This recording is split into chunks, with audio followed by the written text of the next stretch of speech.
Hey everyone, it is now Monday night at 10 o'clock, which means it's time to get a better perspective. I'm Donnie Willis. Thank you so much for tuning in this evening.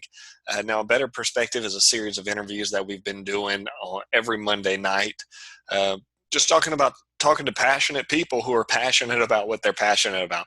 There's something special about being able to hear someone's perspective that you didn't have privy to before, and it just kind of opens up a whole new way of thinking. It opens up a new way of view things, and that's what we're trying to do. Because the more people you talk to, the more people that are passionate about what they're passionate about, whose voices can be heard, whose stories can be heard, it just makes our lives better. And that's what we want. Is we just want our lives to be just a little bit better today than they were yesterday. And tonight we have this really, really cool interview. I was able to catch up with a lady by the name of Hannah Newman. Hannah is actually a disease inspection specialist at a major hospital in New York City, the epicenter of COVID-19. They've had more cases in their condensed area than anywhere in the world. And Hannah has been in the middle of all that. She has been trained for this moment. This is what she went to school for. Um, this is what her life has been working toward for a moment such as this. And for her to be in the city at this time, it's a really cool experience for her, and she's going to talk about it in this interview. So I'm very excited that you're here for that. Also, after the interview, Hannah sent a video talking about how to properly put on a mask and talked about proper sanitation techniques. So you want to stay tuned for that, because it is really important, because it is a new part of our lives. And so I'm very thankful that Hannah did all that for us. And next week, you want to tune in. Me and my wife are going to be talking about marriage and families on the week of our 10-year anniversary. So that's going to be fun. And so without further ado, here's my interview with Hannah Newman. Thank you so much for tuning in, and enjoy. Hey everyone, I hope y'all are having a good evening. Thank y'all for tuning in. I'm here with Hannah Newman. She's the manager at a New York City hospital of epidemiology. I think I got that right. Infection disease specialist type thing. And Hannah, thank you so much for spending some time with us this evening. I really do appreciate it. Thank you for having me. Now, Hannah and I actually grew up in the same area of Southwest Louisiana, in Lake Charles, Louisiana, and both of us are now living in New York, which is a pretty cool connection. And we've been friends for all of a week. And and she has a really, really cool job. But before we kind of get into what she does and how it relates to coronavirus, um, Hannah, I saw a funny story about you moving here. And so, how did you get from Lake Charles to New York City? Well, okay, I'm going to take you all the way back. I've lived a lot of places. I moved from Lake Charles. Well, actually, I moved from Baton Rouge because I went to LSU for undergrad over to Denver, Colorado, where I was getting my master's degree, which is actually where I started in infection control. And from then, I took kind of the tour around the country. I lived in Houston for a little bit, and then I lived in Philadelphia. And all the while, I really always dreamed of ending up in New York City. And, Who doesn't? exactly. There was a couple opportunities that never really came to fruition earlier in my life. And finally, I got this job offer to be a manager of epidemiology at a pretty well-known New York City hospital, which I was thrilled about. And I felt like all my dreams were coming true. So flashback, this was exactly 2 years ago from last Monday, actually. And it's the moving day. I'm starting work the following day, and my boyfriend and I were loading up the U-Haul to go from Philadelphia up to New York City. And it was one of those days that it felt like it was like a TV show because everything was going wrong. I was running late. We maybe put off some of the packing a little too late. And then the U-Haul itself did not fit all the boxes that we needed. So the car that I was planning on selling ended up being our second moving truck. Okay. Okay. Yeah, because you definitely Um, need a car in Manhattan. yeah, exactly. So I was originally going to sell it weeks before, and I guess it was lucky that we had it because Yeah. then I got to put the rest of the things in it. But I pulled onto the turnpike to go up to New York, and my transmission completely went out. Oh Like the no. car wouldn't go. Oh no. So ended up going to the nearest place I could pull over, which was like the mall of a park. I mean, the parking lot of a mall, and everything was closed. Um, I had to leave the car there with everything in it about 2 weeks because the following weekend was Memorial Day, so everything was closed. And I had to start work, so I had Yeah. to get going. So anyway, 2 weeks later, we go to get everything, and come to find out, my warranty had expired before or after the incident happened, but before I could get there to take care of it. So now they were telling me, oh, okay, this car that you want to sell, you have to get a brand new transmission for. So anyway, I think that was just one of those things. Life must have just been going too well for me. So I feel like God was like, all right, I need to keep you humble. I'm gonna throw some curveballs just to let you know that there's always I'm going to throw um, you a curveball on the week that you move and the day before you start your new job. exactly. But anyway, That's I'm here awesome. now. It all worked out. So how long have you been here in New York? 2 weeks and I'm sorry, 2 years and Two about a years. week and a day. You still like it? I love it. It's a dream come true. That's awesome. That's so cool. So kind of, all right. So whenever you were in Philly, you worked in, you were a disease specialist, and now you're in epidemiology. I'm going to butcher that every time I say it. So, No so worries. what's the difference between the two? So there was no difference. I took a management role, so I'm supervising some folks that are also infection preventionists, but Okay. it's all kind of the same deal. You often hear infection control, infection prevention, hospital epidemiology, but just several synonyms for the same stuff. So Gotcha. Gotcha.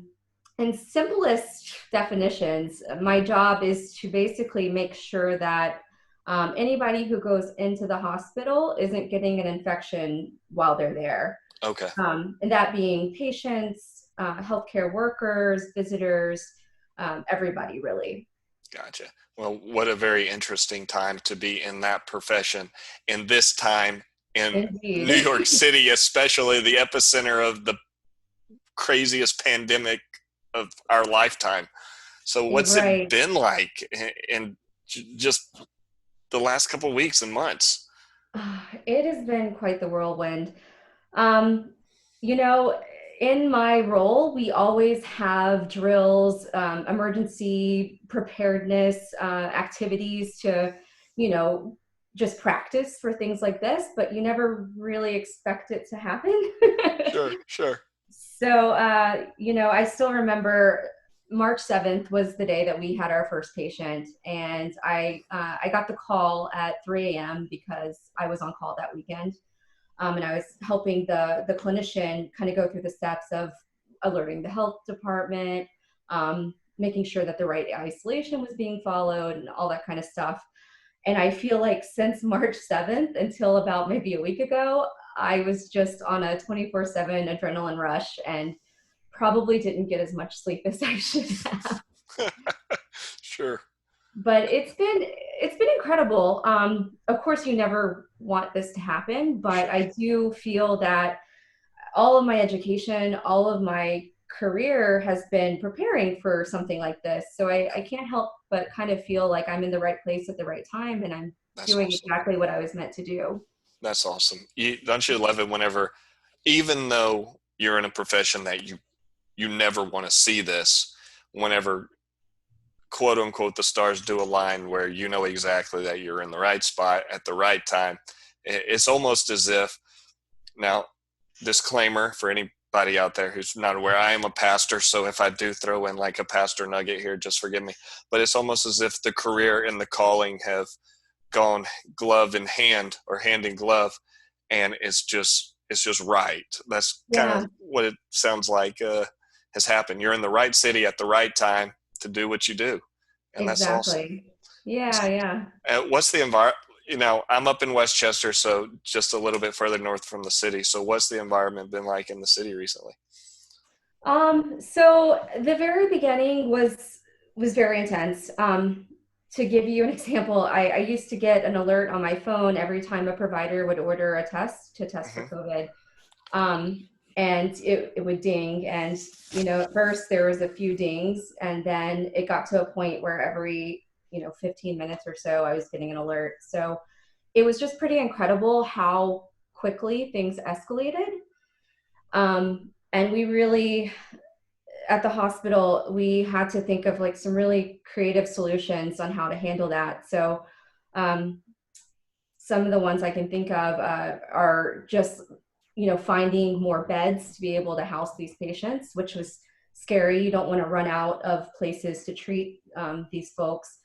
And another thing was just the whole PPE situation in the United States was not ideal. So I wouldn't be able to sleep at night just worrying about, oh gosh, what if we run out? What are we going to do? Trying to think of creative solutions on where to get more supplies and how to use those safely but effectively over time, so that our healthcare workers could continue to treat these patients and, keep them, you know, doing what healthcare workers do. Yeah, yeah, I will say, in New York, we definitely, we hit the peak and we're coming down from it, which is good to see. So things have slowed down a little bit in the last couple of weeks, and I really hope that it stays that way. yeah, yeah. I watched a little bit of the governor's press daily press conference this morning. I kind of just scanned through it because he at the beginning he typically gives the chart with the numbers on where you're at or where New York State's at, and I think that he said that now right now we're at the beginning state or we're about equal with the beginning stages when we started at the beginning of March, which Hmm. was a massive it's kind of like a sigh of the relief, like okay, we are on the bottom end of this mountain because it's what it looks like, a mountain coming down. Yeah. And so what's the feel, has there been, does it feel like there's an emotional weight lifted off in with hospital workers? Um, yes and no. So for the most part, we're seeing less come in, so that is obviously good. However, we still have folks who are on long-term ventilators, who have extended stays. So it's not quite over, but it's more manageable now for sure. And just the in the hospital itself, like this can really wear on you, whenever you see the amount of illness and, some of the bad outcomes. It can be really rough. And so, on the one hand, one of the positives through this is that the camaraderie around the hospital Mm-hmm. has been unbelievable. I've never seen teams work together the way that they're doing and just be so supportive of one another. Yeah. And also, the community of New York has just been incredible with the 7 p.m. claps every night. There's like a never ending rotating door of food coming to the healthcare workers from, community partners and grateful former patients who just want to do anything to help. So, on the one hand, it's really great to see all of Yeah. that as well. But Yeah. I think we're all just ready for this to be done. The corona fatigue is real, Yeah, and absolutely. especially for you guys having to see it. I couldn't imagine having to go into that environment every single day because it is, yeah, you mentioned that y'all had drills in the past to prepare you for a moment such as this, but what are some of the biggest changes that you've seen in how you operate at the hospital pre-corona versus what y'all are expecting now? I'm sure there's going to be a lot of massive changes. What are some of the changes that you're looking at? Yeah, so some of the things, the biggest changes that we've seen right now is just limiting people in the hospital. Unfortunately, we're not having a lot of visitors, only in very dire cases or for certain like mother baby deliveries kind of things. But Um, it's just, we're really trying to keep only the people that need to be there so that it reduces the risk for others. We have dedicated units now specifically for coronavirus patients. So that's something that I've never seen before. We've never had one unit of the hospital where everybody has the same Mm. illness. So that's Oh, been wow. kind of interesting. And from an infection control standpoint, when we had everybody in the hospital basically all have coronavirus, it was actually a little easier to manage because everybody had the same thing, and you could cohort patients together because we're in old buildings of New York City. We don't have all single beds, You telling me that not every unfortunately. building in New York City is like the finest, newest thing? Come on. Right. So we're getting there, but not quite yet. Um, but yeah, so now that we're coming back to this, mixed environment where some Mhm. people have coronavirus, some people don't, it creates new challenges on how to keep exposures from happening, and keeping the patients who are coming in without it for staying that way. Yeah. So have you guys restarted elective surgeries? I know that was on pause for a while for the entire state. Is that something y'all have restarted? We're easing back into surgeries. I wouldn't say like if the surgery can be put off, they're generally doing that. But we are, for some higher priority, like spine surgeries, and there's been some oncology procedures, we're able to perform those in a dedicated OR space. We're actually, the hospital that I work at, we're pretty lucky that we have an ambulatory surgery center that's separate from the main hospital. And so we've gotten kind of creative in moving a lot of services over there too to keep that separation. Gotcha. Well, that's really cool. So, based on some of the research that you've seen and that you might be hearing um, about the rate of the curve, or is there anything futuristically speaking that you're hearing or that they're telling you guys about? I guess when y'all will be back to quote unquote full normal at the hospital. Yeah, I mean, anything that's being said is just an estimation. No one Sure. can really say for sure. That's the unfortunate thing about having Yeah. these novel diseases is that we haven't seen it before. So Right. we can guess, but we can't say for sure. Yeah. So the thing about flattening the curve now is that, well, there's two parts to this. One is that even with all of the cases that we've seen, the serology studies that are coming out of New York are suggesting that less than 15% of the population has actually had it. So that still leaves a very large percentage of vulnerable people. Mhm. In addition to that, another factor in keeping another wave from coming is the social distancing aspect. And I think New York has done a really good job of, staying on pause and keeping social distancing matters from happening. Um, but I will say I was in Central Park actually yesterday. I was going through, and I think people are getting quarantine fatigue, and I'm just seeing a lot of more leniency there. So I can't stress enough that even as things start to open and we're able to, do more than what we've done the past couple of weeks, it's still so important to wear a mask and keep at least 6 feet apart, and really be following, good hygiene practices and keeping that space really. Wow. Yeah. That was the first time I heard that 15% thing. It's kind of humbling that Yeah, yeah, I hadn't, you hear about the massive numbers of people who have had it. Um, and you hear about unfortunately the deaths that are involved, but whenever you put that percentage on it, that's only 15%, it really does kind of make you still want to hesitate a little yeah. bit and still follow And those guidelines.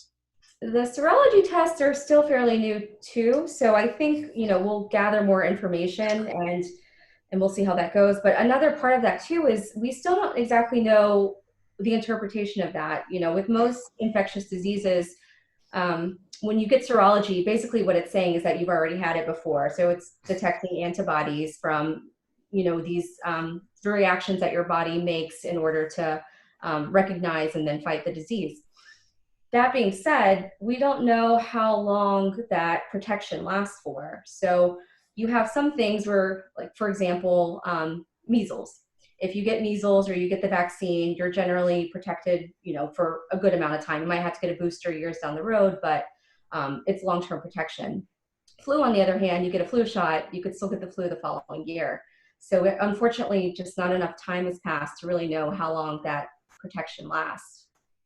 Okay. Yeah, that definitely makes sense, and thus the need for more testing. I know that those two Right. words have been put together so much, like more testing, more testing. I'm like, haven't we tested enough?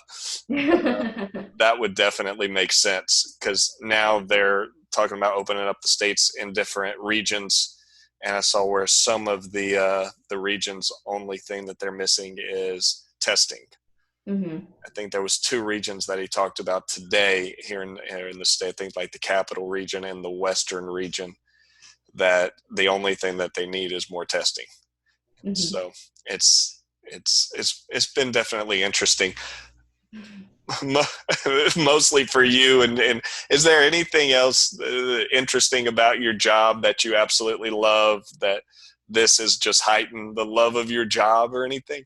I'm a pretty curious person. I consider myself a lifelong learner. So, on the one hand, this has been pretty exciting because there's something new to learn pretty much every single day. Yes. So that has been a silver lining, I guess. That's awesome. Yeah, I mean, anybody that goes from, let's see if I get this right, Lake Charles to Baton Rouge to Denver to Houston to Philadelphia to New York. Did I get all that right? You got it. I'm impressed. That definitely a curious person that loves a new adventure, right? Absolutely. Well, cool. Well, Hannah, I won't take up any more of your time. Thank you so much for just giving me a few moments this evening, and everybody else that was watching this a few moments this evening. Is there anything else that you have on your mind that you'd like to share? Well, I can't leave without saying the three big things. Wash your hands. I'm wearing my wash your hands pin. Nice, nice. Please wear a mask when you go out and keep the social distancing going. And then just be kind to one another. I know that it's a really tough time for everyone. So, luckily the New York community has been strong and been very supportive of one another. So I just hope that that continues. Absolutely. Well, thank you again. And I hope that everyone who watched this evening learned something new and has a new appreciation for all of the wonderful healthcare workers. And don't forget to wash your hand and just practice good hygiene. It makes a difference. And thank you all again for watching. Y'all have a wonderful evening, and bye-bye.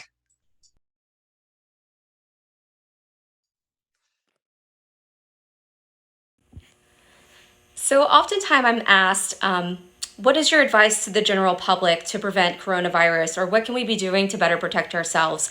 And I think for the most part, everyone has the basics down. They know to wash their hands, they know to wear a mask. But one thing that I'm observing in the general public, at least, is actually the improper use of what we call personal protective equipment, or PPE, or in more simpler terms, the gloves and the mask that we're wearing.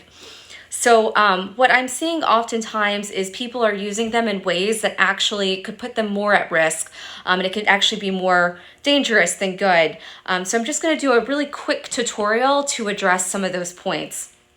And here I have a disposable mask and a reusable mask. So when you're going out into the public, you want to put on your mask with the loopholes around your ears, and then go on to do whatever you need to do. But just know that when you're wearing a mask, the whole front is potentially contaminated. So you never want to touch the front and then touch anything else like your eyes, your nose, your mouth, your food, anything like that, because it could be getting the germs that are on the outside of the mask in places that we don't want them to be. So when you're done wearing the mask, you would pull it off by the loopholes. Again, not grabbing it by the front. And then at that point, you would either throw this away or store it in a way that prevents cross-contamination, making sure that nothing from the outside of the mask gets on the inside where you'll be breathing from next. So you can either hang it from the loophole or place it facing down. But really, it should be disposed of and a new one should be grabbed whenever possible. If you're going to be using a reusable mask, at that point, you would take it off and then wash it before it's reworn again. So oftentimes what I'm seeing is somebody has their mask on and either they want to talk to somebody or they're going to eat, and so they pull it down below their chin. They're doing whatever they need to do, and then when they're done, pulling it back up. So when you're pulling it down, pulling it up, you're potentially contaminating your face with whatever's on the outside of that mask. So, of course, never want to do that. Like I said, we'd either take it off at that point or throw it away and grab a new one. But each time it goes up and down, it's actually just putting you at risk for getting those germs on your face. Another thing that I'm often seeing is the use of gloves in the grocery store, in the subway, here, there, everywhere. And, gloves are a barrier of protection that we use in the hospital a lot whenever we're moving from one task to another to prevent cross-contamination. But they're never used extendedly for multiple tasks. Generally, you're doing a dirty task, you take the gloves off, you wash your hands, you don a new pair of gloves. But if we put on gloves, we go to the grocery store, we keep them on for an extended amount of time, we're still doing all the things that we do with our hands, but they just have gloves on them, whether that be, touching your face or touching your food, it could actually do more harm than good. So really, gloves are not recommended in the public. They're really only recommended for certain tasks in healthcare settings. And in the public, instead of wearing these gloves and giving yourself a false sense of security and potentially putting yourself at higher risk, this is going to be your best friend. I just recommend washing your hands often, keeping a bottle of hand sanitizer in your bag and your purse, but really, avoiding the gloves and avoiding putting yourself more at risk. So I hope this was helpful. Stay safe, stay healthy, and we'll all get through this together. All right. Thank you. Thank you so much, Hannah, for your time this evening. And thank all of you for joining in. I hope that something said gave you a little bit of a better perspective. Remember, next week, 10 o'clock, me and Ashley are going to be talking about marriage and family. And so that's going to be a lot of fun. Don't miss it next week. A Better Perspective, 10 o'clock. And I will see you then. Bye-bye.